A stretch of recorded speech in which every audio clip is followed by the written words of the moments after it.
My iPhone 15 Pro Max just passed the 6-month mark, and in this video, I'm going to tell you how it's been.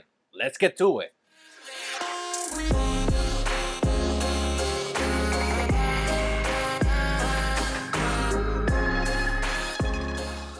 Let's start with battery life. In my opinion, the battery life is pretty good.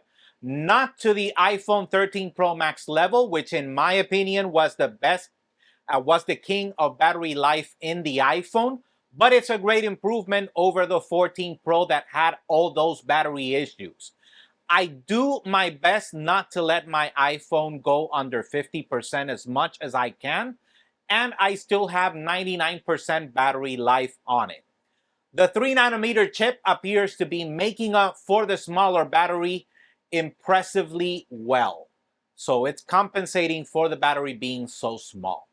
The only complaint I have is that when I put it on my car's Qi charger, it gets hot really quickly. Maybe if my Qi charger had MagSafe, it would last a little longer without the charging stopping due to the charger overheating.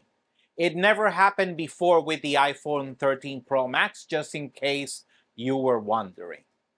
The cameras are excellent, a decent upgrade for me coming from the 13 Pro Max. The video quality is improved and the pictures look nice and crisp after changing the setting to my preferred blue tint look in pictures.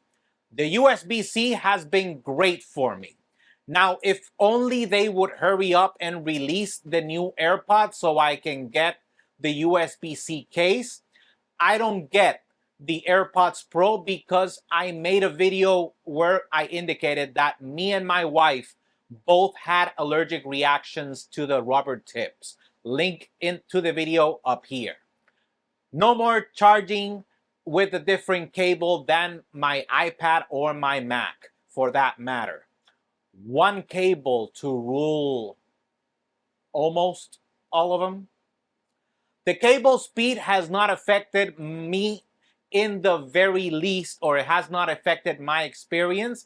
I have kept using AirDrop to transfer my videos and not having to find a cable to transfer it. So for the foreseeable future, I will not be using the transfer speed on the iPhone 15 Pro Max.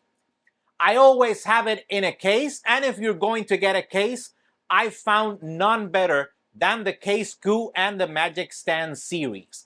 The MagSafe ring is the stand, so there's nothing I can say to make it any more enticing to you. But let's get back to the iPhone, since this is obviously not a paid promotion.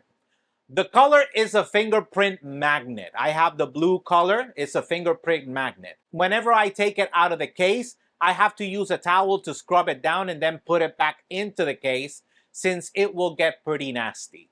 If you care about that, keep that in mind, and you might want to go for the natural titanium color instead. The color matches the MacBook Air almost perfectly, so if you're wondering what the blue titanium looked like, so you can use that as reference.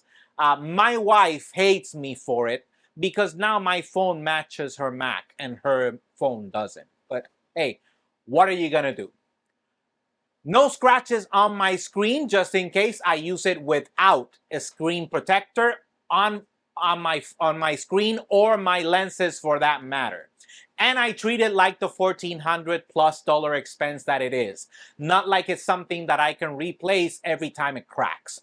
Although some have stated that theirs have scratched pretty easily, reminding me of how Apple kept lowering the quality of the sapphire glass on their Apple Watches and thought no one would notice.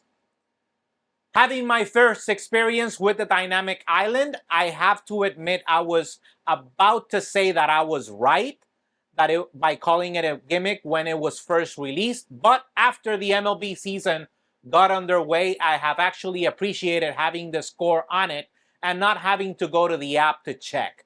It wastes more battery, but again, I got charging available almost all the time, so I don't have to worry about that.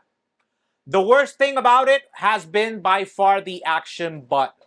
It is set as it came from the box to change from ring to silent. I opened the menu a few times and it's still set from ring to silent. And rumors are Apple wants to keep adding new buttons. Remember the good old days when there was the rumor that Apple was going to go with a completely buttonless iPhone? Oh well, I guess now they're just going in the complete opposite direction. Anyways, let me know what you think in the comments down below. While you're down there, smash that like button, subscribe, and hit that bell so you get notified when we have new videos. The only way you can do that is if you're signed in with your Gmail account to either your YouTube app or on your favorite browser, youtube.com. Search for us at J.R. Abrams Tech is the only way to leave that like and that subscribe will be greatly appreciated. As always, we're available on Facebook, Instagram, Twitter. I was going to say X, but you know what, the heck with it. It's Twitter. And obviously YouTube at J.R. Abrams Tech so you can stay up to date with the latest news and rumors about tech. Until next time.